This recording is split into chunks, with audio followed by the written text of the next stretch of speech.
ma io intravedo in questo periodo soprattutto dei segnali a livello locale, nazionale, globale, che vengono volutamente oscurati a livello di mass media, secondo me, perché darebbero un po' troppo forza a quello che sta realmente accadendo e chi lo promuove, d'accordo? Ecco, in tutta onestà, appunto perché ho detto che non amo la menzogna, devo dirvi che questo libro che mi invitate a presentare, non solo io non l'avrei scritto fino a poco tempo fa, ma probabilmente non l'avrei neanche letto. Forse non è il modo migliore di presentare un'opera, ma secondo me la sincerità. Perché vi dico che non l'avrei neanche letto? Perché sinceramente ciò che mi sta a cuore, che mi stava già a cuore quando iniziai a lavorare per esempio su questo testo, La tela del ragno, che è il frutto di una ricercazione fatta con più di 6.000 ragazzi, quindi 300 classi, tanto per intenderci, dalle elementari fino alle superiori, una ricerca che non aveva l'obiettivo di produrre un libro, ma che mi ha portato a scoprire qualcosa di sconvolgente, e cioè che la visione del mondo che hanno i bambini di quinta elementare è esattamente identica a quelli che hanno i bambini vicini alla maturità.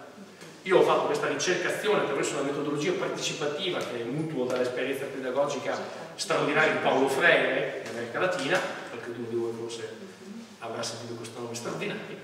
Freire è un grandissimo educatore rivoluzionario, no? Prima esiliato dalla dittatura, ai tempi della dittatura da Brasile, e poi con la democrazia in Brasile richiamato in patria e fatto addirittura ministro dell'istruzione. Io penso sia l'unico caso nella storia di uno che dall'esilio passa direttamente al ministero. Ad ogni modo, una figura straordinaria. Ho cercato di applicare la sua metodologia qua in Italia, adattandola un po' al nostro contesto, ragionando con i ragazzi sulla povertà e sulle cause della povertà, poi sulle cause delle cause, costruendo appunto questa immensa ragnatela. Quello che mi ha sconvolto è che appunto un ragazzo vicino alla maturità ha esattamente la stessa visione del mondo di un bambino di quinta elementare. Allora, sono comuni diffusi a tutti i livelli che paralizzano la riflessione. Questo è ciò che mi sta a cuore. Cioè il fatto che i nostri ragazzi condividerebbero anche un sogno di un domani migliore, che detto fra noi penso sia nel cuore e nell'animo di ogni persona del mondo, di tutte le culture e in ogni epoca, ma ritengono che questo sia irrealizzabile. Perché? È perché educatori siamo troppi, i poveri fanno troppi figli e poi manca il denaro, non c'è abbastanza per tutti, quindi siccome non ce n'è per tutti speriamo di rimanere sempre dalla parte di chi no, ce l'ha. E poi perché comunque manca le risorse, ci sono paesi proprio sfigatissimi da questo punto di vista, non hanno materie prime, non hanno risorse, eccetera, e via di seguito, no? Salvo scoprire che i paesi più sovrapopolati sono quelli ricchi, l'Olanda, il Belgio, la Danimarca, la Svezia, e non l'Africa, l'Asia e l'America Latina. Neanche, non solo come densità di abitanti per chilometro quadrato, ma anche come terra coltivabile disponibile, cioè anche scartando deserti, ghiacci, comunque i paesi con la minore disponibilità sono paesi ricchi. Ecco, e questo però paralizza molto. Oppure l'idea che appunto manchi il denaro, quando l'ONU nel rapporto Rose perché serie dell'UNDP sradicare la povertà del pianeta ci dice in modo chiaro già dal 2000 ad oggi che basterebbe meno dell'1% della ricchezza mondiale per cancellare dalla storia la fame, perché la FAO ci ha ricordato poche settimane fa che potremmo nutrire più del doppio degli abitanti del nostro pianeta, no? Abbiamo già oggi una disponibilità media di 2720 calorie pro capite al giorno. 2000 bastano per star bene, 2002 tornate sulla trippa, ne avremo in sovrabbondanza, cioè la fame non è neanche facile proprio da creare, ci vuole della fantasia, bisogna buttare il cibo in mare, bisogna distruggerlo con le ruspe, bisogna lasciarlo stoccare, marcire dentro ai porti come ho visto io per esempio a Marsiglia, cioè ci vuole una certa fantasia. Non è facile che in questo mondo nel 2009 ci sia ancora gente che muore di fame, ci vuole dell'impegno, della creatività, ok?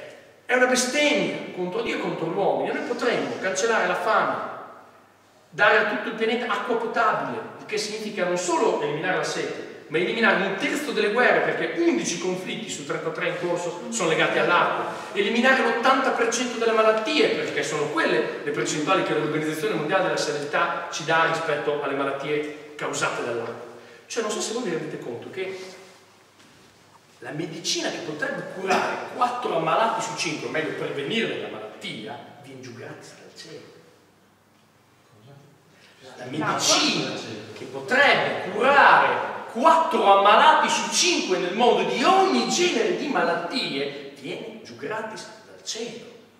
Così la manna in confronto è da poco, questo è di più. Quindi quando ci dicono, per esempio, non fate abbastanza progetti sanitari, io dico, beh, penso che con la tesi, quando noi abbiamo realizzato un pozzo, da un punto di vista sanitario abbiamo fatto di più che noi realizzando un ospedale, perché io prevengo 4 malattie su 5, poi lascio ad altri più specializzati nel campo sanitario di curare il quinto che rimane, tanto l'80%. Quindi cibo, acqua potabile, fine di 1/3 delle guerre, fine dell'80% delle malattie, istruzione di base per tutti, fine dell'analfabetismo, possibilità di curarsi, cure sanitarie di base.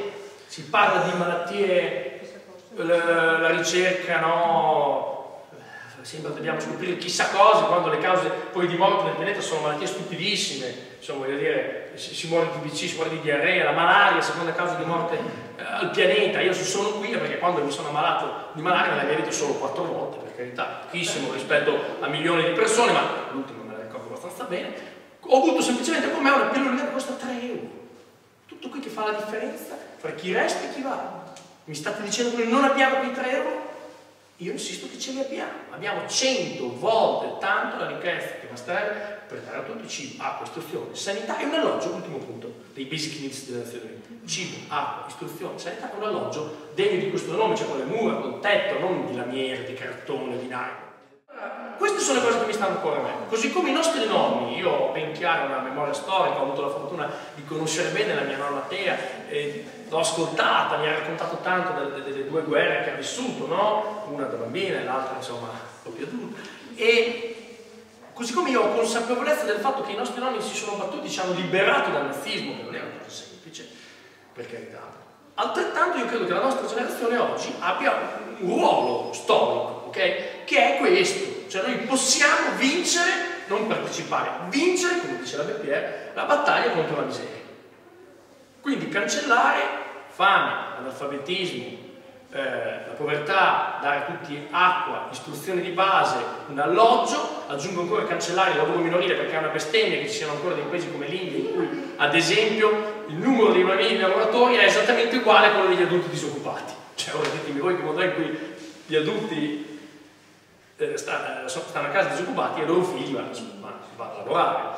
Allora tutto questo noi potremmo cancellarlo dalla storia. Come mi dicevo, ho avuto la fortuna di conoscere il grandissimo storico Joseph Kizerbo, l'ho intervistato con la sua Enafco, uno degli ultimissimi prima che scomparisse, e lui mi diceva dobbiamo immaginare che queste cose possano avvenire nel giro di qualche anno, non secoli, perché altrimenti non succederà mai.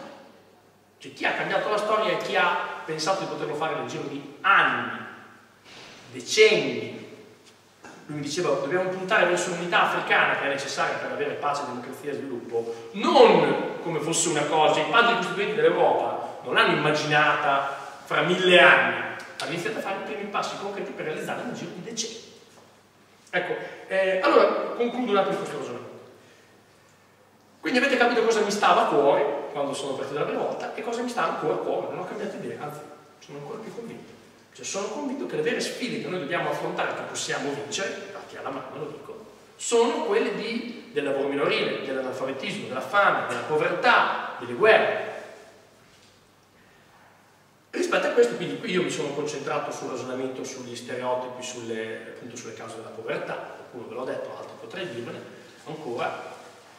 Non c'è bisogno che vi dica che le materie prime sono più presenti nei paesi poveri che non nei nostri, tralascio la banalità, così come non c'è bisogno che vi dica che la maggior parte dei conflitti del pianeta non sono fatti per ragioni etniche o religiose come ci raccontano in TV, ma per cose serie come oro, diamanti, petrolio, il coltan, che nessuno sa cosa sia, ma è un prezioso minerale necessario per la produzione di cellulari.